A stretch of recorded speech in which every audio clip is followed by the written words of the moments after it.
គណៈកម្មការទី9នៃរដ្ឋសភាដឹកនាំដោយលោកជំទាវ និន សាផុន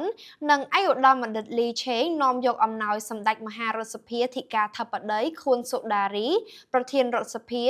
រួមជាមួយនឹងមូលនិធិសប្បុរសធម៌ Belty Charity ជូនដល់វីរៈកងទ័ពនិងជនភៀសសឹកចំនួន900គ្រួសារក្នុងខេត្តពោធិ៍សាត់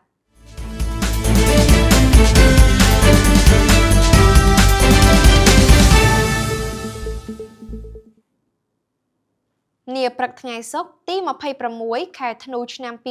2025គណៈកម្មការសាធារណការដឹកជញ្ជូនអាកាសចរស៊ីវិលប្រៃសណីទូរគមនាគមន៍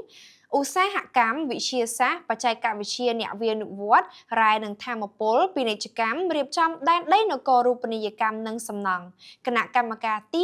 9នៃរដ្ឋសភាដឹកនាំដោយលោកជំទាវ និន សាផុនប្រធានគណៈកម្មការនិងឯកឧត្តមបណ្ឌិតលីឆេងអនុប្រធានគណៈកម្មការនិងជាស្ថាបនិកអគ្គនាយកនៃ Belty Group រួមជាមួយឯកឧត្តមលោកជំទាវលេខាធិការសមាជិកសមាជិកាគណៈកម្មការនិងឯកឧត្តមស៊ុយសែមតំណាងរាស្ត្រមណ្ឌលខេត្តពោធិ៍សាត់បាននាំយកអំណោយដ៏ថ្លៃថ្លារបស់សម្ដេចមហារដ្ឋសភាធិការធិបតី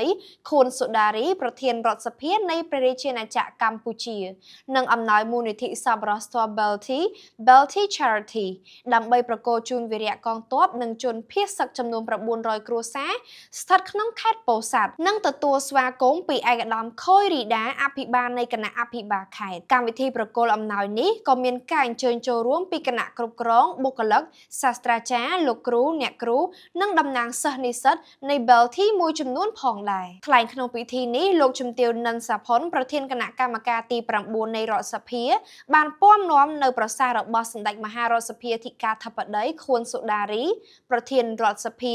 ដែលជានិច្ចការសម្ដេចតែងតែយកចិត្តទុកដាក់និងគិតគូរចំពោះទុក្ខលំបាករបស់ក្រុមគ្រួសារវីរៈកងទ័ពការផ្ដាំផ្ញើសួរសុខទុក្ខនិងការគោរពដឹងគុណចំពោះវីរភាពដ៏អង់អាចក្លាហានរបស់វីរៈកងទ័ពដែលបានការពារបូរណភាពទឹកដីនិងពលីជីវិតដើម្បីបុព្វហេតុជាតិនិងប្រជាជនលោកជំទាវ និន សាផុនក៏បានថ្លែងអំណរគុណដល់វីរៈកងទ័ពជួរមុខដែលបានលះបង់សាច់ស្រស់ឈាមស្រស់និងអាយុជីវិតដើម្បីការពារបូរណភាពទឹកដីនិងសេចក្តីសុខសាន្តរបស់ប្រជាជននេះគឺជាការលះបង់ដ៏ធំធេងនិងជាគុណបំណាច់ដែលពុំអាចកាត់ថ្លៃបានចំពោះប្រជាជាតិកម្ពុជាទាំងមូលដែលយើងគ្រប់គ្នាត្រូវតែគោរពស្រឡាញ់ដឹងគុណនិងផ្ដល់តម្លៃជាវីរៈបុរសលោកជំទាវប្រធានក៏បានផ្ដាំផ្ញើដល់ប្រជាជនទាំងអស់ត្រូវបន្តជឿជាក់លើការដឹកនាំដ៏ត្រឹមត្រូវរបស់ថ្នាក់ដឹកនាំដែលមានសម្ដេចអគ្គមហាសេនាបតីតេជោហ៊ុនសែនជាប្រធានព្រឹទ្ធសភានិងសម្ដេចមហាបវរធិបតីហ៊ុនម៉ាណែតជានាយករដ្ឋមន្ត្រីក្នុងឱកាសនោះឯកឧត្តមបណ្ឌិតលីឆេងអនុប្រធានគណៈកម្មការទី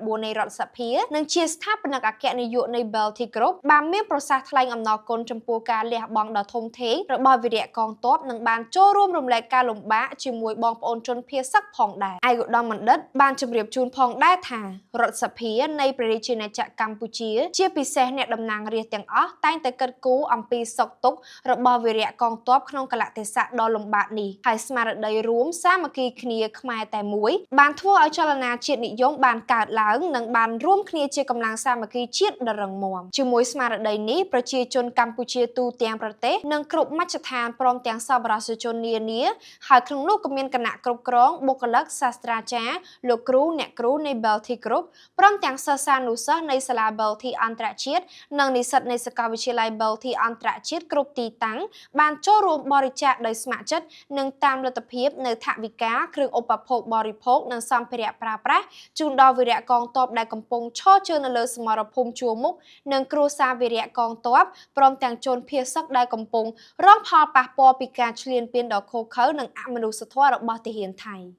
ជាមួយគ្នានេះដែរឯកឧត្តមខុយរីដាអភិបាលនៃគណៈអភិបាលខេត្តពោធិ៍សាត់បានគោរពថ្លែងអំណរគុណចំពោះសម្ដេចមហារដ្ឋសភាធិការធិបតីខួនសុដារីប្រធានរដ្ឋសភាព្រមទាំងគណៈកម្មការទី9នៃរដ្ឋសភានិងមូលនិធិសប្បុរសធម៌ Belty Charity ដែលបានជួយឧបត្ថម្ភគាំទ្រនៅធនធាននិងសម្ភារៈដល់រដ្ឋបាលខេត្តហើយឯកឧត្តមអភិបាលបដិញ្ញានឹងបន្តចែកជូនដោយតម្លាភាពនិងដោយផ្ទាល់ទៅដល់វីរៈកងទ័ពជួរមុខបងប្អូនពលរដ្ឋភៀស កនិងពលរដ្ឋរងផលប៉ះពាល់នៅក្នុងរយៈពេលនៃសង្គ្រាមនេះឯកឧត្តមអភិបាលខេត្តបានគូសបញ្ជាក់ថា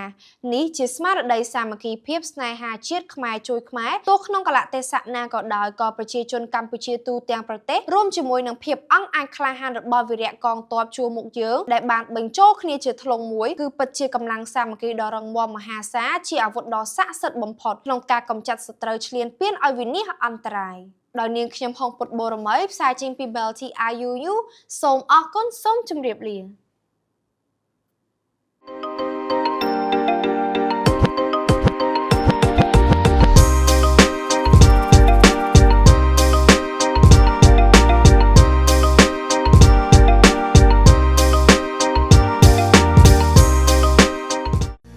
Belty International University, the future of global leaders.